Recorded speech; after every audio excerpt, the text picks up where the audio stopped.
Yes ठीक। उस दिन बेटा थोड़ा सा छूटा हुआ था, तो देखते हैं।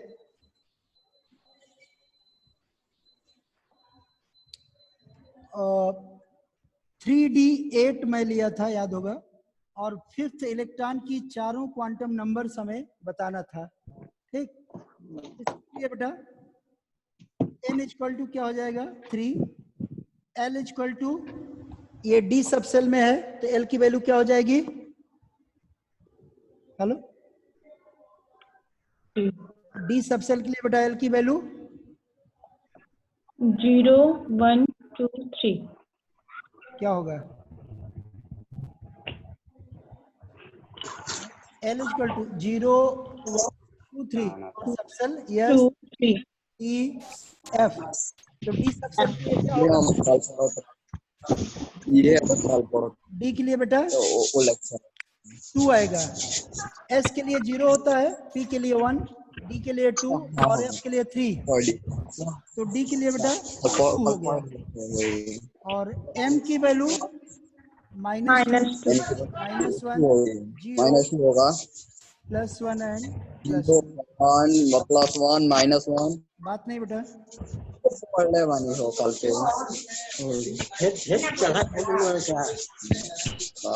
हेलो ऋषभ, माइक आप कर लो बेटा। यहाँ से क्या होगा बेटा? -2 -1 0 +1 +2, और 5th इलेक्ट्रॉन है, अभी आपको बताएंगे हुन रूल अभी आपको बताएंगे। तो 1 by 1 पहले इलेक्ट्रॉन भरता है, फिर आगे इलेक्ट्रॉन भरेगा, तो 1st, 2nd, 3rd, 4th and 5th, तो ये 5th इलेक्ट्रॉन हुआ। गुड मॉर्निंग बेटा। तो m की वैल्यू एक्चुअल क्या होगी? एक्चुअल वैल्यू +2, और s की वैल्यू, चूंकि ये क्लॉकवाइज है, तो s की वैल्यू क्या हो जाएगी? +12। ओके, ये समझना बेटा। हेलो, आपकी तबीयत गिर गई है ना? इस तरह से बेटा क्या करोगे? एक बार फिर से बता दीजिए। देखो, n की वैल्यू 3, सेल नंबर 3 है। l की वैल्यू d सब सेल के लिए क्या होता है? 2 होता है, 2 हो गया। m की वैल्यू -l से +l होता है, तो -2 -1 0 +1 एंड +2। यहाँ देखो, अब 5th इलेक्ट्रॉन, अभी आप हुन रूल बताऊंगा, आपको पढ़ोगे। हुन रूल में पहले किसी भी सबसेल में ऑर्बिटल में 1 इलेक्ट्रॉन भरता है, तब उसकी पेयरिंग होती है। तो 1st electron, 2nd electron, 3rd electron, 4th electron and 5th electron. तो 5th इलेक्ट्रॉन किस में गया है? +2 वाले में। तो m की वैल्यू +2 हो गई, और s की वैल्यू चूंकि क्लॉकवाइज स्पिन है, तो क्या हो गया? +12। ओके, अगर यही एंटी क्लॉकवाइज स्पिन होता, तो s की वैल्यू क्या हो जाती? -12। क्लियर? इस तरह से हम वैल्यू निकालेंगे। अच्छा, इसी में ध्यान दो बेटा, इसी में अगर हम 8th इलेक्ट्रॉन की बात करें, 8वें इलेक्ट्रॉन के अगर चारों क्वांटम नंबर आपको निकालना हो, तो फिर से देखो, 8वें इलेक्ट्रॉन के लिए n की वैल्यू 3, l की वैल्यू 2, m की वैल्यू -2 -1 0 +1 +2।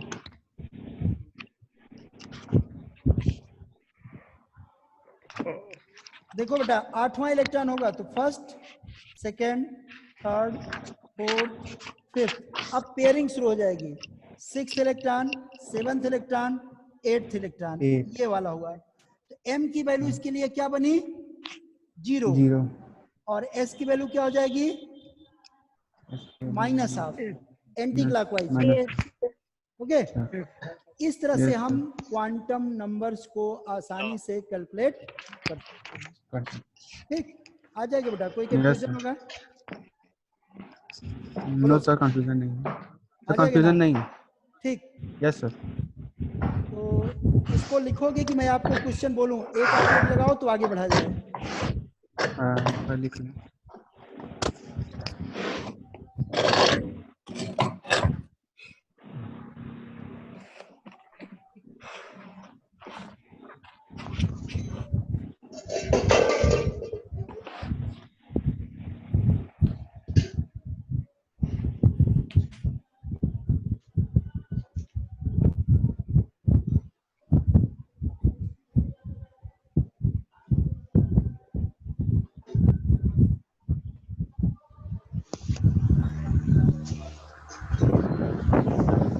लिख ले बेटा।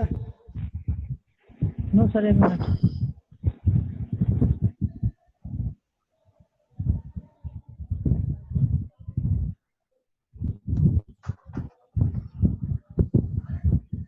बेटा हिमांशु सिंह, माइक ऑफ कर लो, आपकी माइक से आवाज आ रही है। हिमांशु सिंह, हिमांशु।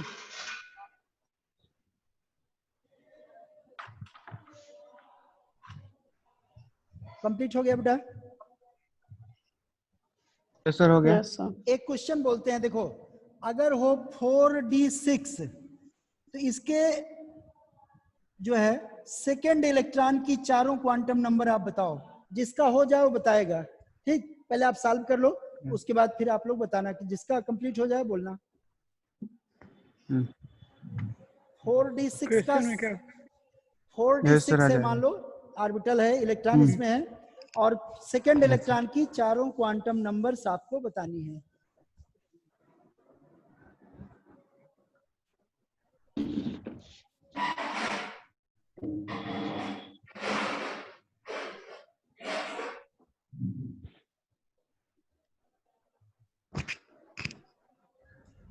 श्रेयांश राय, यस सर, सर अभी कर रहे हैं सर। माइक थोड़ा ऑफ कर लो, तुम्हारे माइक से आवाज आ रही है।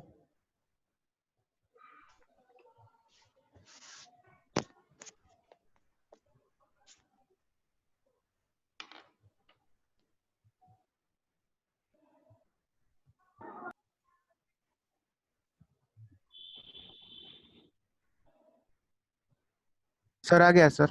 बोलो। n equal to, sir sir n equal to 4 लिए हैं। यस। l इक्वल टू, 2 लिए हैं।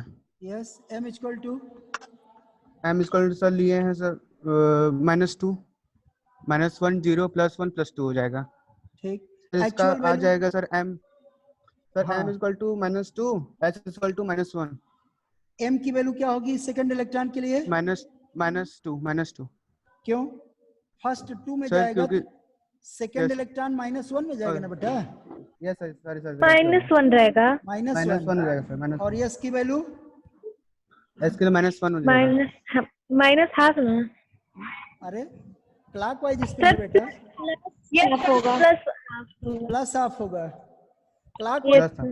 देखो बेटा, क्लॉकवाइज स्पिन है तो प्लस हाफ, और एंटी क्लॉक लेकिन माइनस माइनस में था ना। क्या? तो क्लॉकवाइज ये माइनस की वैल्यू बेटा ये m के लिए है, ऑर्बिटल के लिए है, बट इलेक्ट्रॉन की स्पिन आप उसके मूवमेंट के अनुसार बताओगे। अगर क्लॉकवाइज है तो प्लस हाफ से डिनोट करोगे, और एंटी क्लॉकवाइज है तो माइनस हाफ से, ठीक ना? m की वैल्यू प्लस निगेटिव माइनस है, इससे कोई मतलब नहीं है इसके लिए। s की वैल्यू अलग है, m की वैल्यू अलग है, ठीक? अब आ जाएगा बेटा? Yes sir, yes sir. चलो अच्छा, हमने लिखा 4p6, इसके थर्ड इलेक्ट्रॉन की चारों क्वांटम नंबर बताओ। ये क्लियर हो जाए तो आगे बढ़े। 4p6 थर्ड इलेक्ट्रॉन की चारों quantum number. Yes sir.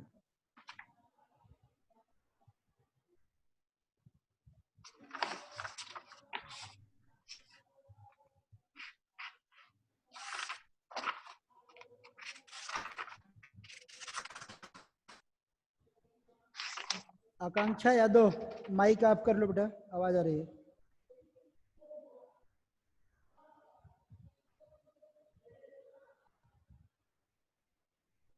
Sir. हाँ बेटा बोलो। Sir n = 4, yes.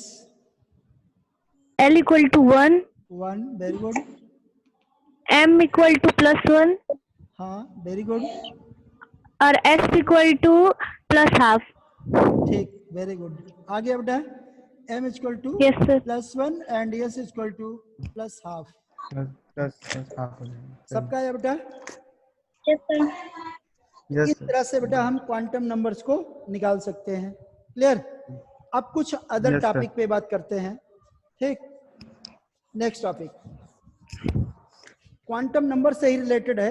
एक रूल है, पहले इसको बात कर लेते हैं। ये है पाउलीज एक्सक्लूसिव लॉ या Pauli's exclusion law. Pauli's exclusion law यानी पाउली का ये एक्सक्लूजन लॉ है। पाउली ने क्या बताया बेटा कि no two electrons can have same values for their 4 quantum numbers in an atom. This is known as Pauli's exclusion law. Once again, no two electrons can have same values for their 4 quantum numbers in an atom. This is known as Pauli's exclusion law. यानी simple में कहें तो Pauli का law बेटा ये कहता है कि किसी एटम में किन्हीं दो इलेक्ट्रॉनों के लिए उनकी चारों क्वांटम नंबर्स की वैल्यू सेम नहीं हो सकती है। ओके, यानी उनकी क्वांटम नंबर में 1 वैल्यू सेम हो सकती है, 2 सेम हो सकती है, 3 सेम हो सकती है, बट 4 जो है या सभी चारों सेम नहीं हो सकती हैं। और यही क्या कहलाता है? Pauli's exclusion law.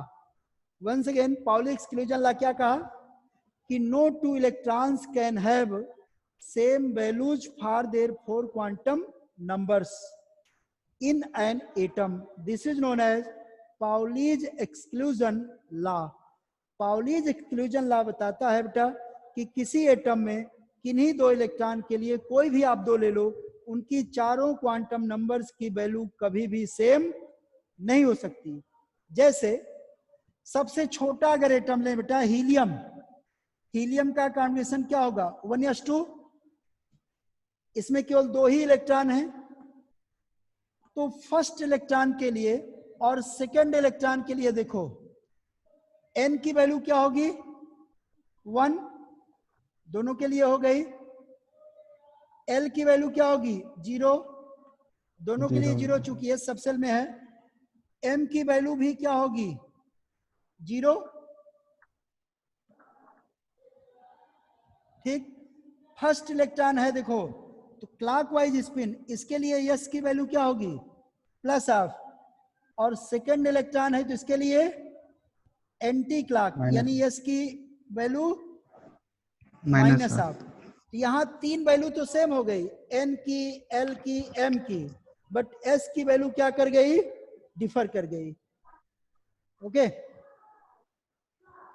और अदर एटम लोगे तो सेल बदल जाएगा तो अपने आप n की वैल्यू बदल जाएगी या सबसेल बदल जाएगा।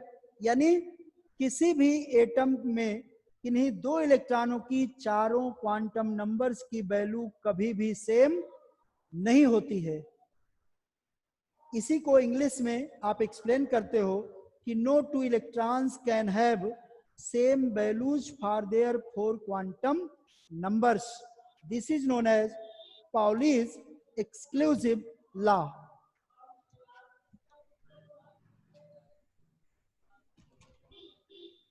ओके, ये समझा बेटा? Yes sir. इस तरह से। अच्छा, एक चीज और देखो बेटा, ये पाउलीज एक्सक्लूसिव लॉ क्या करता है? बोर मॉडल को रॉन्ग प्रूव करता है। बोर ने क्या कहा? किसी भी ऑर्बिट या सेल में जितने भी इलेक्ट्रॉन हैं सबकी एनर्जी बराबर होगी। Yes sir. लेकिन यहां पर क्वांटम नंबर क्या बताती है? एनर्जी और पोजीशन। क्वांटम नंबर्स बेटा एनर्जी और पोजीशन बताती है।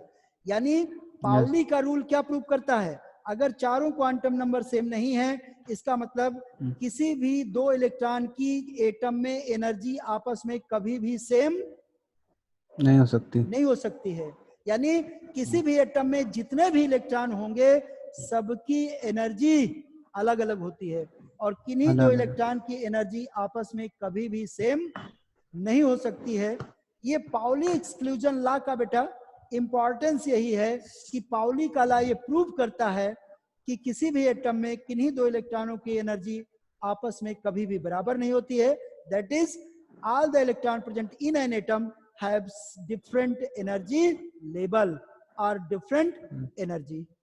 ओके, पाउली का लॉ एक ही चीज प्रूव कर रहा है कि किसी एटम में सभी इलेक्ट्रॉनों की एनर्जी अलग अलग होती है, यानी किसी भी दो इलेक्ट्रॉन की एनर्जी आपस में कभी भी बराबर नहीं हो सकती है। और यही जो है पाउली के लॉ का यूज है या इसका इंपॉर्टेंस होता है। कोई दिक्कत आ जाएगा? No sir. यस सर, आ जाएगा। नेक्स्ट रूल है बेटा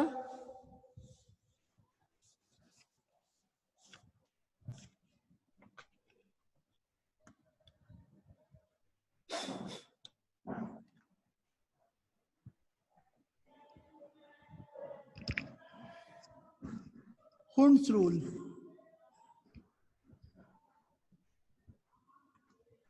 हुंड्स रूल, हुंड्स रूल क्या बताता है बेटा कि as much as possible there are maximum number of unpaired electron in the atomic orbital of a subcell. This is known as Hund's rule. Once again, as much as possible there are maximum number of unpaired electron in a orbital of a subcell. This is known as Hund's rule. Hund's rule क्या कहता है कि जहां तक possible होता है, जहां तक संभव होता है, किसी भी सबसेल के ऑर्बिटल्स में अनपेयर्ड इलेक्ट्रॉनों की नंबर्स मैक्सिमम होती है। यानी pairing is only start when one electron is fills in each orbital of a subshell. इसी बात को इस रूप में भी आप कह सकते हो कि pairing of a subshell is always starts after filling one electron in each of the orbital of a subcell. This is known as Hund's rule. यानी Hund's rule कहता है, एक तो ये कह सकते हो किसी भी ऑर्बिटल में, उसके सबसेल के ऑर्बिटलों में अनपेयर्ड इलेक्ट्रॉनों के नंबर मैक्सिमम होते हैं। दूसरा कह सकते हो किसी सबसेल के ऑर्बिटल में पेयरिंग तभी स्टार्ट होती है जब सभी ऑर्बिटल में एक एक इलेक्ट्रॉन फिलअप हो या भरे हो। आप किसी रूप में कहो, दोनों का मतलब एक ही होगा। क्लियर? तो हुंड रूल क्या कहता है बेटा? First, as much as possible there are maximum number of unpaired electron in a orbital of a subshell of an atom. This is known as Hund's rule. Second explanation इसकी आप दे सकते हो कि pairing of a subshell it starts after filling one electron in each orbital of a subcell. This is known as Hund's rule. Clear? कोई दिक्कत? Yes sir. यानी किसी सबसेल के ऑर्बिटल में तभी पेयरिंग होगी जब सभी ऑर्बिटल में वन इलेक्ट्रॉन जाएगा। यही हुंड रूल कहलाता है। जैसे अगर आपको दिखाएं कि 1s1 है, देखो बेटा 1s1 है तो एक इलेक्ट्रॉन रहेगा पहले, 1s2 हो गया, अब पेयरिंग शुरू हो गया। फिर देखो 2p1, p में 3 ऑर्बिटल्स हैं बेटा, 3 होते हैं। 1 2p अगर मान लो 2 हुआ, नेक्स्ट इलेक्ट्रॉन अगले ऑर्बिटल में जाएगा। 2p3 हो जाए तो नेक्स्ट इलेक्ट्रॉन नेक्स्ट ऑर्बिटल में जाएगा। अब सभी में 1 हो गए तीनों ऑर्बिटल में। यानी अगर 2p4 होगा तो निश्चित रूप से अब क्या होगा? 1 1 अब पेयरिंग शुरू होगा। अगर फिफ्थ इलेक्ट्रॉन आएगा 2p5, अब नेक्स्ट की पेयरिंग होगी। अब ये पेयर हो गया। 2p6 हो जाए तो अब सभी पेयर्ड हो गए। अब समझा? इस तरह से मतलब पहले सभी ऑर्बिटल में 1 इलेक्ट्रॉन जाएगा और सब में जब एक एक इलेक्ट्रॉन फिलअप हो जाएगा तो नेक्स्ट इलेक्ट्रॉन जब आएंगे तब उनकी पेयरिंग स्टार्ट होती है। लेकिन अगर 2 इलेक्ट्रॉन हैं तो दोनों एक ही ऑर्बिटल में कभी भी प्रेजेंट नहीं हो सकते।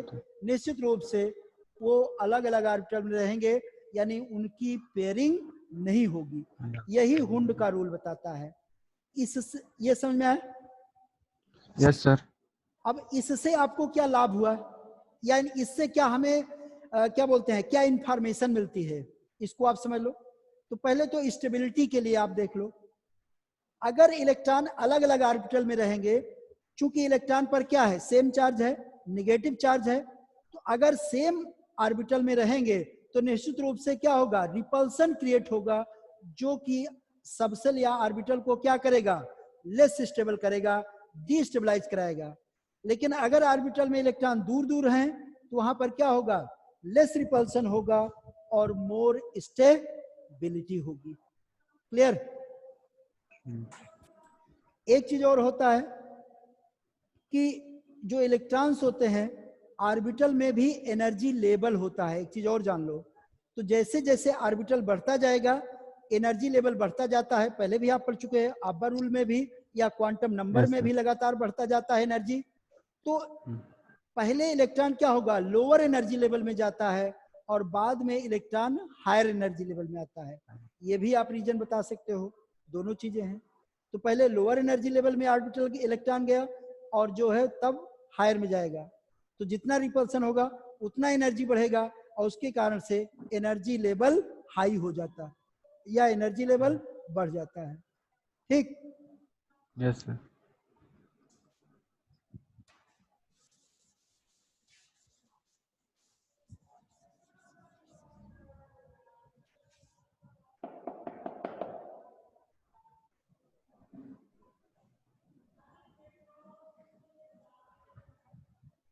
N+L rule or Clebsch-Quaski rule।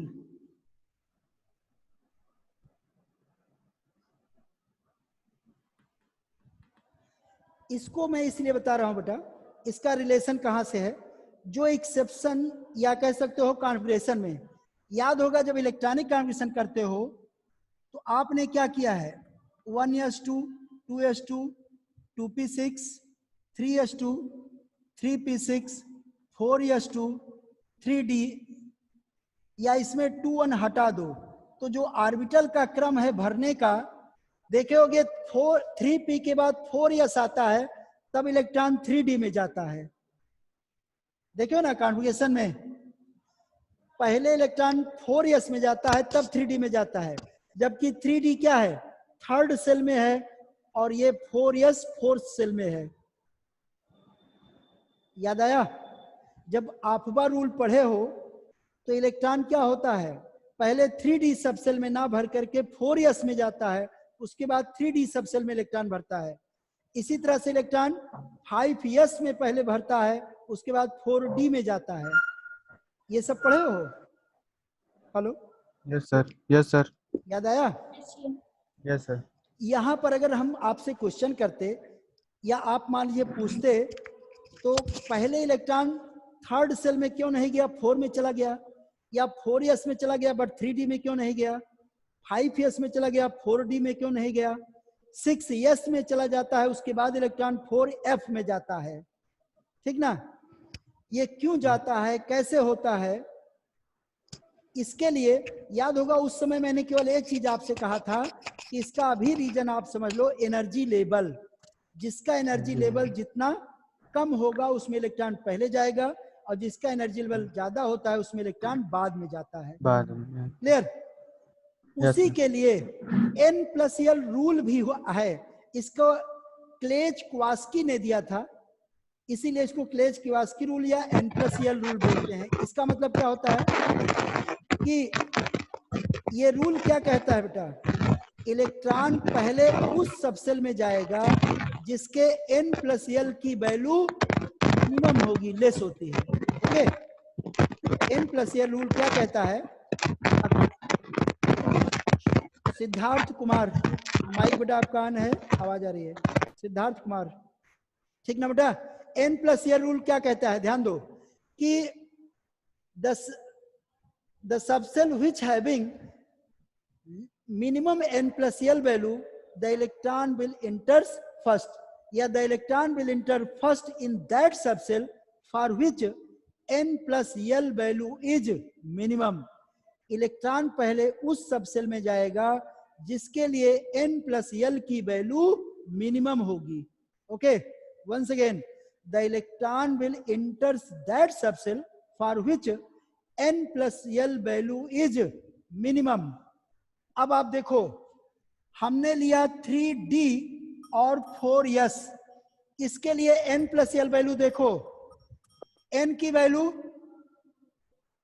3 हो गई और L की वैल्यू 2, तो N+L कितना हो गया, 3 + 2 = 5 3D के लिए, और 4s के लिए N की वैल्यू 4 बट L की वैल्यू 0, 3 L की वैल्यू 0 यस सबसेल के लिए, तो N+L क्या हो जाएगा, 4 + 0 दैट इज 4। तो 4s सबसेल के लिए n+l की वैल्यू क्या है, कम है, और 3d की वैल्यू अधिक है। इसीलिए इलेक्ट्रॉन पहले किस में जाता है, 4s में जाता है और बाद में 3d में जाता है। ये पॉइंट समझ में आया कि नहीं, पहले बताओ, बोलो। एक बार और समझा दीजिए, एक बार और। देखो बेटा, पहला क्लेचकवास्की रूल क्या कहा कि इलेक्ट्रॉन पहले उस सबसेल में भरता है या जाता है जिसके लिए n+l की वैल्यू मिनिमम या कम होती है। क्लियर? अब 3d में ना जाके 4s में इलेक्ट्रॉन क्यों गया, इसी कारण से है। जैसे देखो 3d के लिए n की वैल्यू 3 हो गई और d सबसेल के लिए l की वैल्यू क्या है, 2। ओके, तो n+l की वैल्यू कितनी आ गई, 5 आई। Yes hello. सर। और यस सर। 4s के लिए देखो n की वैल्यू तो 4 है बट s की वैल्यू क्या है, 0 l के लिए। 0 तो 4 + 0 4 आ गया, तो 4s का n+l वैल्यू 4 आ गया, जबकि 3d के लिए 5 आ गया। इसीलिए पहले इलेक्ट्रॉन किस में भरता है, 4s में, और उसके बाद 3d में जाता है। क्लियर? Yes sir. अब समझ। लेकिन ये तो पहला इसका एग्जांपल रहा। दूसरा एक प्रॉब्लम क्या आती है, ऐसे भी सबसेल हैं जिनके लिए n+l की वैल्यू इक्वल होती है, वहां क्या रूल लगाएंगे। जैसे यहां देखो 3d एंड 4p, 3d के लिए 3 + 2 5 हो गया, और 4 के लिए 4 + p के लिए 1, दैट इज 5। दोनों के लिए तो 5 हो गया कि नहीं हो गया? यस सर, हो गया। यानी अब इलेक्ट्रॉन 3d में पहले जाए कि 4p में जाए, अब तो प्रॉब्लम आ गई। इसके लिए दूसरा रूल दिया। दूसरा रूल क्या कहता है, if n+l value for 2 subshell is equal, then the electron will enter in that subshell for which n value is minimum. अगर n+ वैल्यू किसी 2 सबसेल के लिए इक्वल है तो इलेक्ट्रॉन पहले उसमें इंटर करेगा जिसके n की वैल्यू कम होती है, मिनिमम होती है। ओके, और इसीलिए क्या हो गया, 3d और 4p में दोनों बराबर है n+l, लेकिन n की वैल्यू 3d का 3 है, इसलिए पहले इलेक्ट्रॉन 3d में जाएगा, उसके बाद इलेक्ट्रॉन 4p में जाता है। ओके, यही रूल है जिसको क्लेचकवास्की रूल या n+l रूल कहते हैं। इसके आधार पर आप एक्सप्लेन कर सकते हो कि 3d में पहले इलेक्ट्रॉन क्यों नहीं जाता, पहले इलेक्ट्रॉन 4s में जाता है, या 5s में इलेक्ट्रॉन जाता है, 4d में क्यों नहीं जाता। सेम इसी आधार पर आप एक्सप्लेन कर सकते हो। कोई कंफ्यूजन बेटा किसी को? No sir. आया? Yes sir. अब कुछ और छोटे छोटे टॉपिक हैं।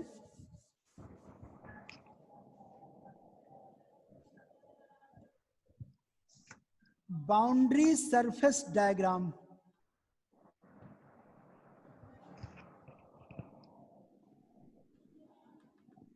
बाउंड्री सरफेस डायग्राम माने, याद होगा हमने बात किया था, जैसे हाइड्रोजन एटम ले लें तो इसके बाहर ऑर्बिटल को हम कैसे दिखाते हैं,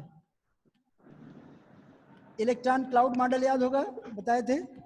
और जहां इलेक्ट्रॉन पाए जाने की प्रोबेबिलिटी अधिक होगी वहां पर क्या होगा, एकदम डार्क क्लाउड होगा, और यहीं पर इलेक्ट्रॉन के पाए जाने की प्रोबेबिलिटी होगी।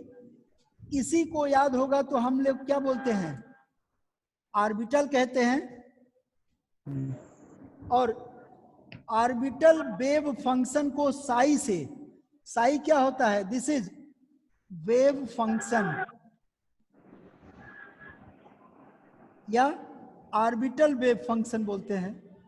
ओके, साई जो होता है, साई एक त्रिशूल की तरह सिंबल होता है, और इसको ऑर्बिटल वेव फंक्शन बोलते हैं बेटा।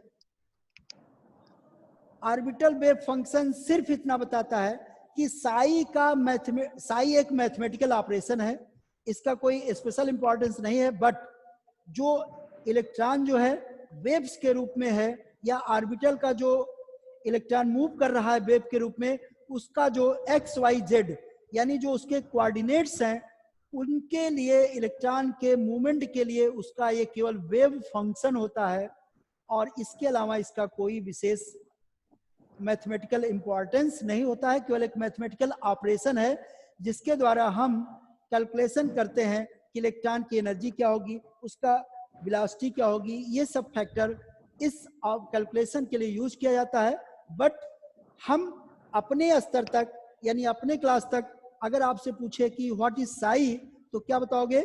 Sai is the orbital wave function which used for denoting the movement of electron at their coordinates, that is X Y Z axis पर जो कोऑर्डिनेट्स होंगे वहां पर उसके मूवमेंट के लिए जो इसका ऑर्बिटल वेव फंक्शन होगा वही क्या होता है?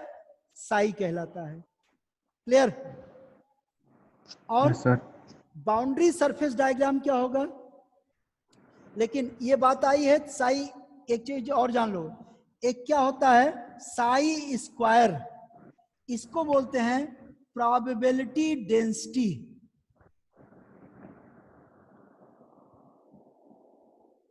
साई स्क्वायर यानी square of wave function is known as probability density.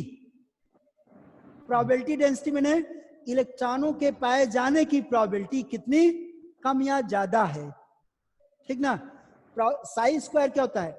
Square of psi is known as probability density.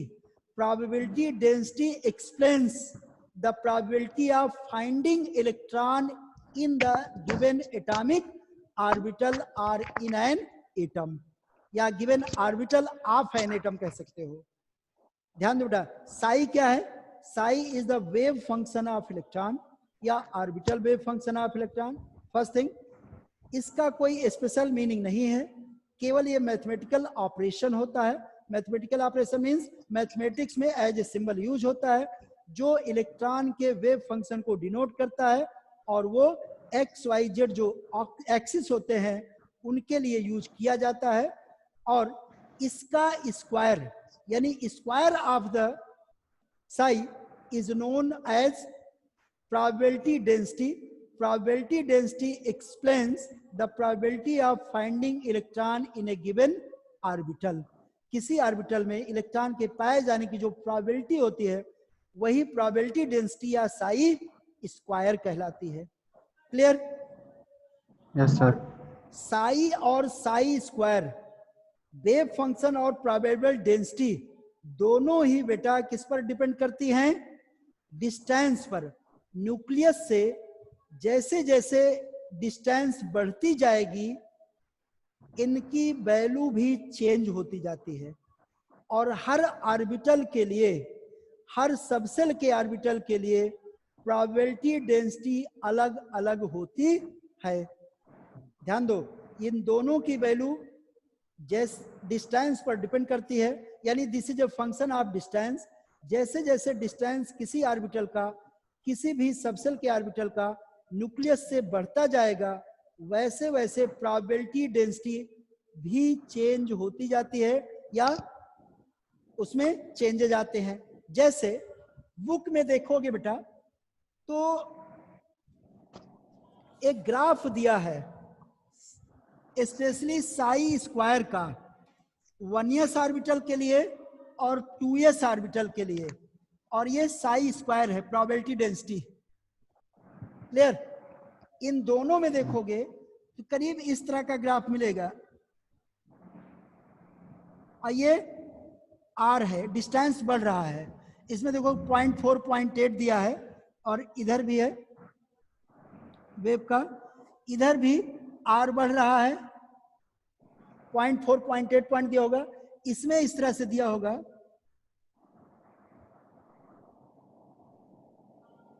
देखे इस तरह से मिला, यहाँ 0 होगा, यहाँ इंक्रीज करे, यहाँ भी 0.4 0.8 दिया होगा, इधर 5000 तक दिया होगा, इधर से भी पिकोमीटर में इधर दिया है। देखो 1s के लिए साई स्क्वायर की वैल्यू देखो, इलेक्ट्रॉन जो है लगातार क्या हो गया है, आर एकदम जैसे जैसे बढ़ रहा है, इलेक्ट्रॉन सीधा देखो इसमें चिपक गया है, यानी इस लाइन से चिपकने का मतलब क्या हुआ है कि जो 1s का इलेक्ट्रॉन है this can be present in the nucleus, okay, यानी 1s का इलेक्ट्रॉन बेटा न्यूक्लियस में भी प्रेजेंट हो सकता है। क्यों? क्योंकि एक चीज जान लो, जैसे आप एटम को दिखाते हो इस तरह से नहीं है कि न्यूक्लियस के बाहर कोई बाउंड्री बनी है जहां से जो है इलेक्ट्रॉन अंदर नहीं आ सकता है। केवल एक क्या होता है, इसके अराउंड स्पेस होता है जहां इलेक्ट्रॉन के पाए जाने की प्रोबेबिलिटी होती है, और ये न्यूक्लियस होता है जहां सेंटर पे होता है और जिसमें प्रोटॉन और न्यूट्रॉन वगैरह प्रेजेंट होते हैं। यानी कोई एक प्रकार से कह सकते हो कि बाउंड्री या एक दीवार नहीं बनी होती है कि उसको पार नहीं कर सकता। यानी जो 1s का इलेक्ट्रॉन है, एक चीज और जान लो, 1s का इलेक्ट्रॉन चूंकि न्यूक्लियस के बहुत क्लोज होता है, न्यूक्लियस का फोर्स बहुत ही स्ट्रांग होता है, और ये न्यूक्लियस के क्लोज होने के कारण से जब हम ग्राफ की स्टडी करते हैं तो ग्राफ के अनुसार क्या होता है कि 1s का इलेक्ट्रॉन न्यूक्लियस में पाए जाने की इसकी प्रोबेबिलिटी सबसे अधिक होती है, ठीक ना।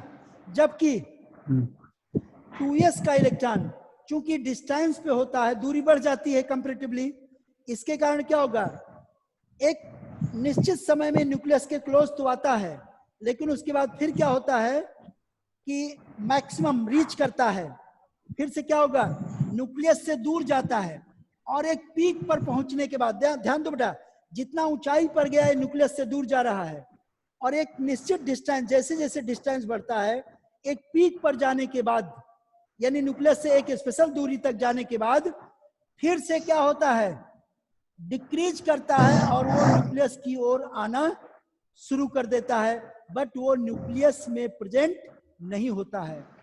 इसी तरह से अगर हम 3s के इलेक्ट्रॉन की बात करें तो वो न्यूक्लियस से और भी दूर होता है, यानी न्यूक्लियस में पाए जाने की प्रोबेबिलिटी उसकी क्या होगी, निग्लिजिबल होगी, यानी कि नहीं पाया जाएगा, है ना। सर, हाँ बेटा, सर एक बार डायग्राम फिर से बता दीजिए। देखो यहाँ देखो बेटा, 1s के लिए जो आप देख रहे हो, इसमें डिस्टेंस में देखो, ये इसका ग्राफ आकर के सीधा इसकी लाइन से चिपक गया है कि नहीं, या लाइन में मिक्स हो गया है कि नहीं, दिख रहा है। Yes sir. ग्राफ का इससे मिक्स होने का मतलब कि 1s का इलेक्ट्रॉन न्यूक्लियस के वेरी क्लोज होता है, न्यूक्लियस का फोर्स वेरी स्ट्रांग होता है, यानी ये न्यूक्लियस में पाए जाने की इसकी प्रोबेबिलिटी सबसे अधिक होती है, ठीक ना। Yes sir. जबकि 2s का इलेक्ट्रॉन क्या होता है, एक बार तो न्यूक्लियस के क्लोज आता है, लेकिन उसके बाद देखोगे जैसे जैसे डिस्टेंस बढ़ेगा फिर से न्यूक्लियस से क्या होता है, फार अवे जाता है, और एक निश्चित पीक पर पहुंच करके, ये मैक्सिमम डिस्टेंस है, एक निश्चित पीक पर पहुंच करके मैक्सिमम डिस्टेंस पे पहुंचकर अगेन क्या होता है कि ये क्लोज आना शुरू करता है, यानी इसके न्यूक्लियस में पाए जाने की प्रोबेबिलिटी कम होती है, हमारे कहने का मतलब। क्यों? क्योंकि ये न्यूक्लियस से दूर होता है, 2s सबसेल है। इसी तरह अगर 3s सबसेल की बात करोगे तो न्यूक्लियस से क्या होगा, और भी दूर होगा, यानी न्यूक्लियस में पाए जाने की प्रोबेबिलिटी उसकी सबसे क्या होगी, कम होती है ना। यानी न्यूक्लियस से जैसे जैसे बेटा डिस्टेंस बढ़ता जाएगा, एक न्यूक्लियस का फोर्स कम होता जाएगा, दूसरा बीच के भी सेल आते जाएंगे कि नहीं आते जाएंगे भाई। जैसे 3rd s वाला है, जैसे यहाँ देखो बेटा कि इधर दिख रहा है, देखो ये हुआ सेकेंड सेल, थर्ड, तो अगर यहाँ पर 3rd में इलेक्ट्रॉन है तो निश्चित रूप से न्यूक्लियस के लिए क्या होगा, सेकेंड वाला बीच में है, फर्स्ट वाला है, इसको न्यूक्लियस में जाने में क्या होगा, डिस्टेंस काफी अधिक हो जाएगी, इसलिए इसके न्यूक्लियस में पाए जाने की प्रोबेबिलिटी सबसे कम होगी। दूसरा, जैसे ही क्लोज जाएगा, सेकंड में भी इलेक्ट्रॉन है, फर्स्ट में भी इलेक्ट्रॉन है, ये तुरंत चार्ज सेम है, इसको रिपेल भी करेंगे और अपने पास